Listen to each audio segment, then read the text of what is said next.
बिस्मिल्लाहिर्रहमानिर्रहीम। अस्सलाम वालेकुम my YouTube family. Watch learn site में खुश आमदीद। आज का जो हमारा मौजू है वो है हज़रत नूह अलैहिस्सलाम का वाक़या। लेकिन उससे पहले मैं आपको हज़रत नूह का इंट्रोडक्शन देती चलूँ कि हज़रत नूह अलैहिस्सलाम कौन हैं।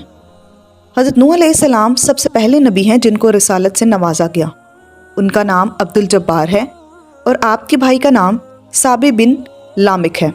साबईन का दीनो मज़हब इन्हीं की तरफ से मंसूब है।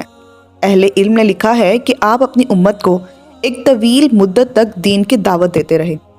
इसके बावजूद बहुत कम लोग मुसलमान हुए, तो आप अपनी उम्मत पर नोहा किया करते थे, इसलिए आपका नाम नूह पड़ गया। कुरान मजीद में हज़रत नूह अलैहिस्सलाम का तज़किरा 43 जगह किया गया है। नीज़ उनकी उम्र की तसरीह भी की गई है।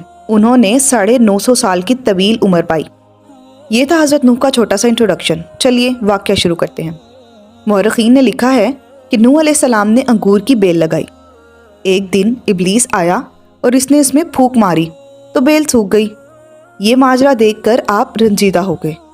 फिर आपकी खिदमत में इब्लीस आया और बोला, ऐ अल्लाह के नबी, आप रंजीदा क्यों नज़र आ रहे हैं?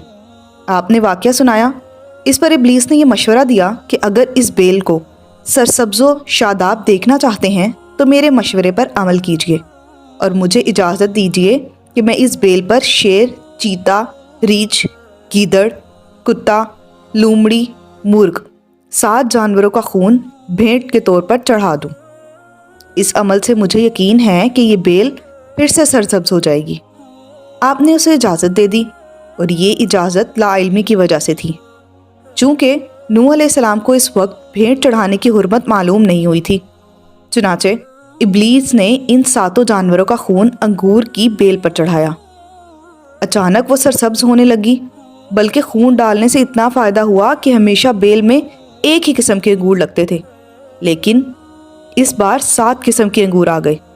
इसी वजह से शराबी शेर की तरह बहादुर, रीछ की तरह ताकतवर, चीते जैसा गुस्सा, गीदड़ की तरह भौंकने वाला, कुत्ते की तरह झगड़ालू, लोमड़ी की तरह चापलूस और मुर्ग की तरह चीखता रहता है। उसी ज़माने से हज़रत नूह अलैहिस्सलाम की कौम पर शराब हराम कर दी गई। ये थी आज की हमारी वीडियो। अगर आपको वीडियो पसंद आई है तो इसे लाइक और शेयर करें और सब्सक्राइब करना मत भूलिएगा।